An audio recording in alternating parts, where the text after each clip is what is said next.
Alberto Lezaun, inversor y mentor en mytrading.es. Alberto, muy buenos días.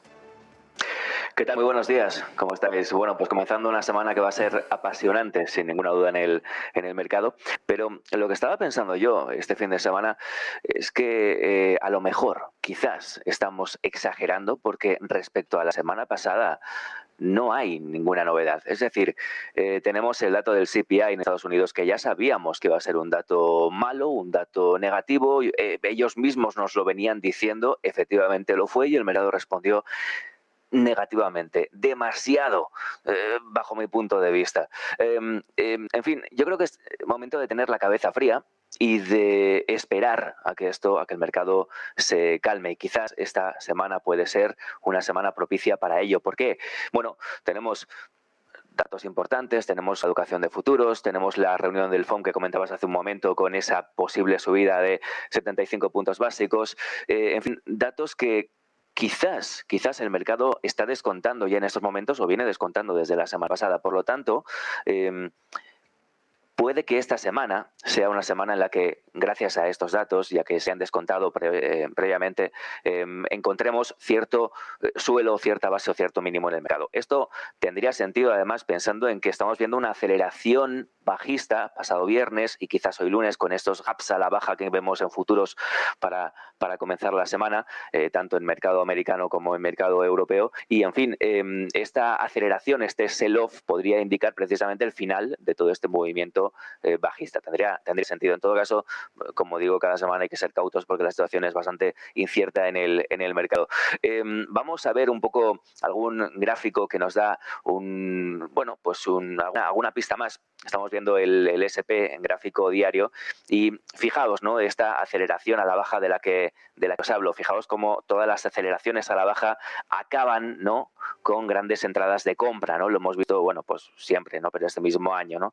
Todas las aceleraciones a la baja acaban con grandes entradas de compra. La última la vimos a finales del mes de pasado mes de mayo. Y esta nueva aceleración a la baja, bueno, pues ahora estamos en el momento de pensar o de ver si efectivamente supone un rebote, en este caso un doble suelo, ¿no?, en el S&P, quizás para darse la vuelta, como pasó ya en el mes de febrero y marzo, o si no, el precio puede irse más abajo. Pero bueno, pues habrá que tener atención a estos primeros días de la semana. Hoy lunes va a ser un día muy importante porque si después de comenzar, ¿no?, la semana de forma tan negativa, el mercado logra recuperarse hasta cierto punto, de cierta forma, podríamos ver, pues efectivamente, pues como vimos, ¿no?, pues el doble o triple suelo que vimos en febrero o marzo para efectivamente buscar un rebote arriba. Lo que es importante es pensar que efectivamente cuando el mercado ya está descolgado, ya ha caído lo que ha caído, bueno, pues tiene cierto margen para que, además, obviamente no vamos a decir que no, pero es más probable que encuentre más pronto que tarde un rebote a este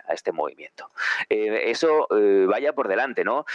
Más allá de eso, vamos a ver un poco los gráficos que solemos ver cada lunes por la mañana. El VIX no nos da demasiadas pistas. Es verdad que la semana pasada rebotó en la zona del 24, pero más allá de eso no encontró valores exagerados, ni siquiera llegó a 30, por lo tanto, bueno, vamos a ser positivos también en ese sentido, a falta de ver cómo abra en el día de hoy, que obviamente abrirá por arriba, por encima de estos 27, pero bueno, vamos a ver hasta dónde puede llegar. De momento no tenemos más pistas allí, ¿no?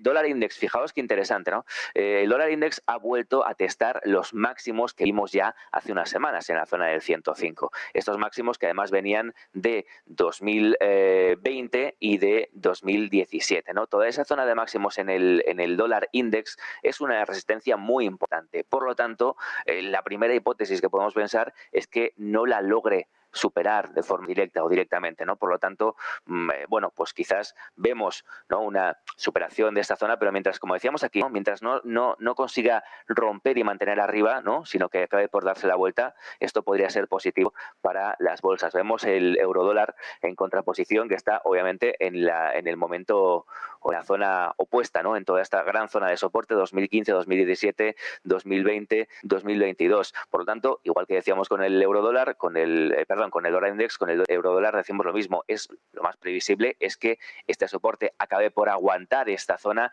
y acabe por darse la vuelta. Fijaos que un giro aquí al alza sería muy interesante, quizás con mínimos crecientes, con un doble suelo para empezar a construir.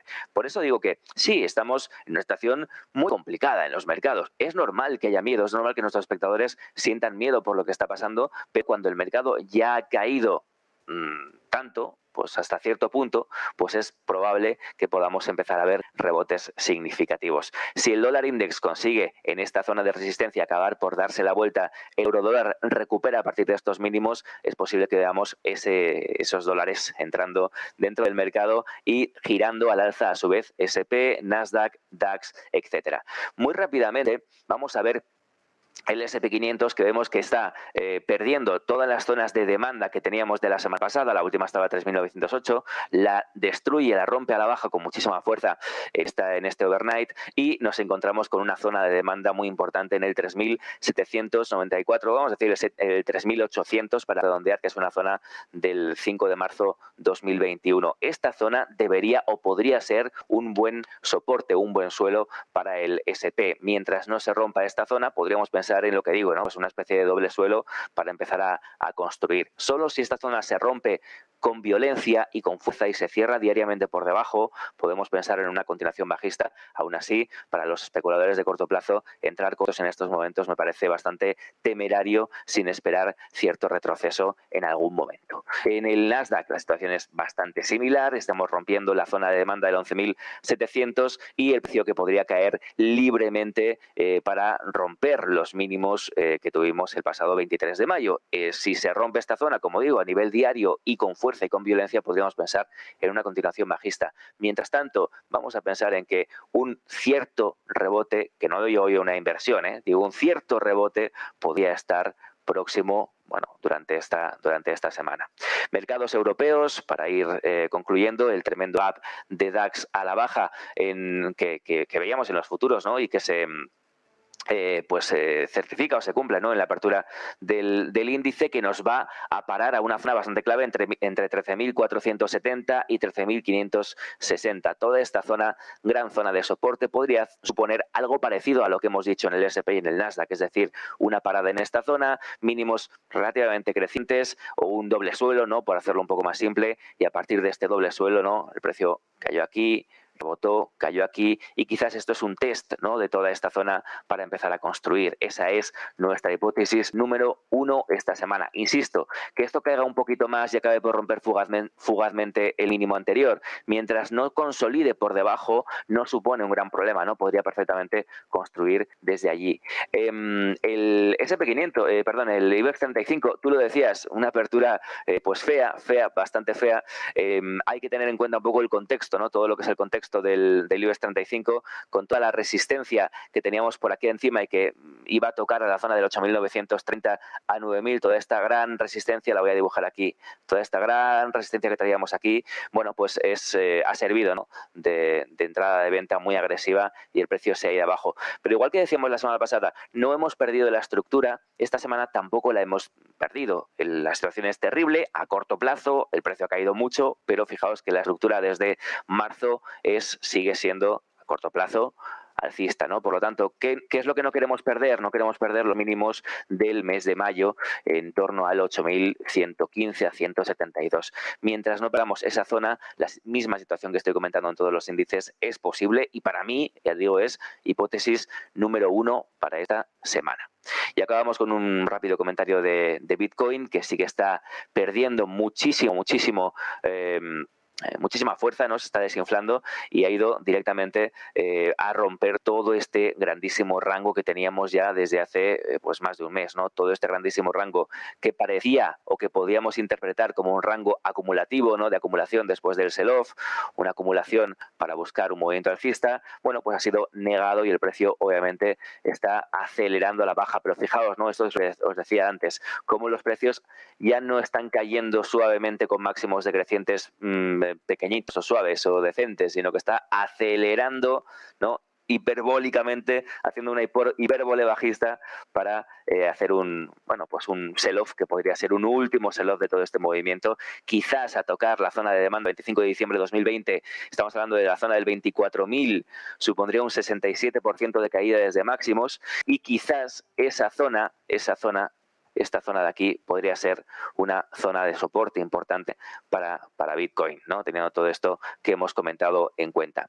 Por lo tanto, resumen para esta semana: mente fría, cabeza fría. Los buenos especuladores tienen que tener la cabeza fría y tienen que observar qué sucede en el mercado, que no nos atrape el pánico, que no nos atrape el miedo y que sepamos gestionar estas situaciones. Cuanto más caiga el mercado, cuanto más rápidamente caiga, cuanto más volatilidad tenga el mercado en esa caída, más cerca va a estar un suelo relevante a partir del que poder comprar a medio o a largo plazo a precios más que razonables. Gracias, Alberto Lezaun, inversor y mentor en mitrading.es. Buen día y a ver si se puede hacer buen negocio hoy. Esperemos que sí. Gracias a vosotros, buen día y hasta la semana que viene. Adiós.